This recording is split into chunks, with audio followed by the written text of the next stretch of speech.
매일 성경과 함께하는 아름빛 교회의 말씀 묵상, 아름빛 바이블 킷 시간입니다. 2023년 4월 14일 금요일, 오늘 함께 묵상할 본문은 민수기 13장 21절에서 33절까지의 말씀입니다. 오늘 본문에서 주목하고자 하는 말씀은 13장 27절부터 33절의 말씀입니다. 모세에게 말하여 이르되 당신이 우리를 보낸 땅에 간즉 과연 그 땅에 젖과 꿀이 흐르는데 이것은 그 땅의 과일이니이다. 그러나 그 땅 거주민은 강하고 성읍은 견고하고 심이 클 뿐 아니라 거기서 아낙 자손을 보았으며 아말렉인은 남방 땅에 거주하고 헷인과 여부스인과 아모리인은 산지에 거주하고 가나안인은 해변과 요단가에 거주하더이다. 갈렙이 모세 앞에서 백성을 조용하게 하고 이르되 우리가 곧 올라가서 그 땅을 취하자 능히 이기리라 하나 그와 함께 올라갔던 사람들은 이르되 우리는 능히 올라가서 그 백성을 치지 못하리라. 그들은 우리보다 강하니라 하고 이스라엘 자손 앞에서 그 정탐한 땅을 악평하여 이르되 우리가 두루 다니며 정탐한 땅은 그 거주민을 삼키는 땅이요 거기서 본 모든 백성은 신장이 장대한 자들이며 거기서 네피림 후손인 아낙 자손의 거인들을 보았나니 우리는 스스로 보기에도 메뚜기 같으니 그들이 보기에도 그와 같았을 것이니라.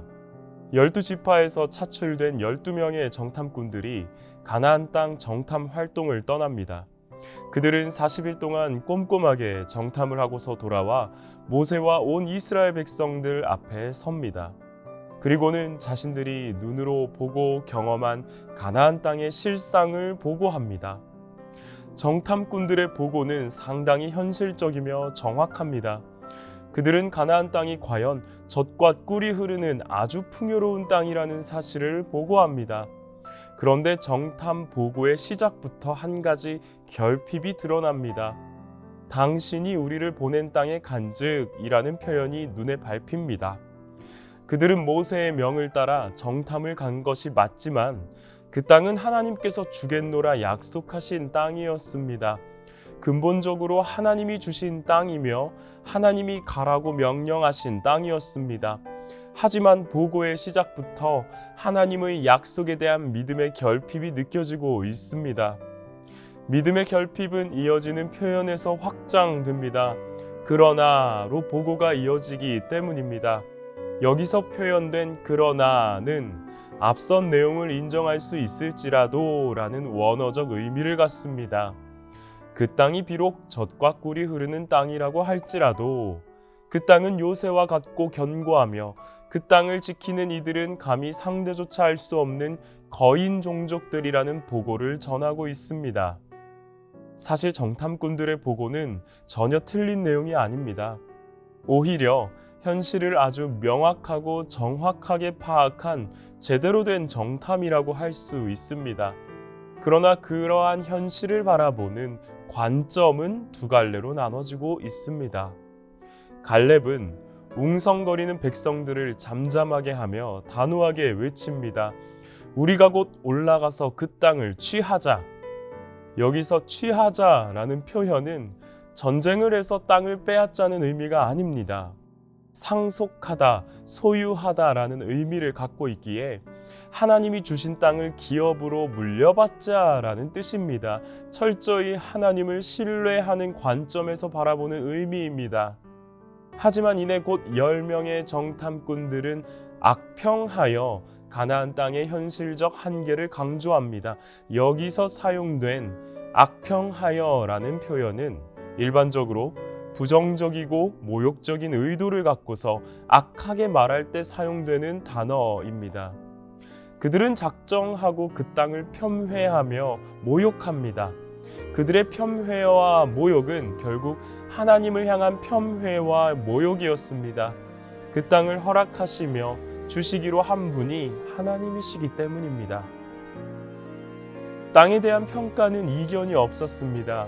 그러나 갈렙과 여호수아 그리고 10명의 정탐꾼 사이에는 중요한 관점의 차이가 있었습니다. 눈앞에 보이는 현실에 대한 평가에 있어서 믿음의 눈을 가졌느냐의 여부입니다. 하나님의 약속을 상속받는 길은 현실의 어려움에 흔들리지 않고 하나님의 약속을 신뢰하며 붙드는 길뿐입니다. 인생은 해석이라고 합니다. 고난을 변장한 축복이라고 말할 수 있는 것은 고난에 대한 믿음의 시선이 그러한 고백을 가능하게 했을 것입니다. 오늘 하루 우리의 인생에 어떠한 해석을 덧붙이길 원하십니까? 동일한 현실의 평가 앞에서 10명의 정탐꾼과 같이 불평과 원망으로 바라보시겠습니까? 아니면 갈렙과 여호수아처럼 약속에 대한 신뢰와 믿음으로 바라보시겠습니까? 우리의 믿음을 가로막는 가장 큰 적은 두려움일 것입니다. 두려움은 하나님의 일하심을 온전히 신뢰하지 못하게 만듭니다. 오늘 하루 믿음의 눈을 들어 주를 바라볼 때 우리의 두려움 너머로 일하시는 하나님의 열심을 마주할 수 있게 되기를 간절히 소망합니다. 함께 기도하겠습니다. 사람이 감당할 시험 밖에는 너희가 당한 것이 없나니 오직 하나님은 미쁘사 너희가 감당하지 못할 시험 당함을 허락하지 아니하시고 시험 당할 즈음에 또한 피할 길을 내사 너희로 능히 감당하게 하시느니라. 눈앞에 보이는 현실이 두렵고 막막할 때가 많습니다. 어떻게 이 난관을 헤쳐가야 할지 잘 모를 때도 많습니다. 믿음을 이야기하기에는 우리의 모습에 부끄러운 일들이 너무나도 많습니다. 그래도 하나님 아버지, 하나님을 아버지라고 부를 수 있기에, 신뢰할 수 있기에 오늘도 믿음의 눈을 들고서 한 걸음을 내딛어 보고자 합니다. 내 앞에 흉흉한 바다가 있을지라도 우리 주님께서 주도하시는 상황 아래 그 바다가 갈라지거나 혹은 바다 위를 걷게 하실 줄 믿음으로 고백합니다. 냉철하고 명확한 현실 평가의 소음에 귀가 막혀 하나님의 일하시는 소리를 듣지 못하는 어리석음을 범하지 않게 하옵소서. 남들이 다 그러하다라는 소식에 마음이 굳어져 하나님의 열심을 기대하지 못하는 어리석음을 범하지 않게 하옵소서. 오늘도 묵묵히 하나님을 신뢰함으로 걸어가는 우리의 여정 되게 하옵소서. 감사드리며 예수님의 이름으로 기도합니다. 아멘.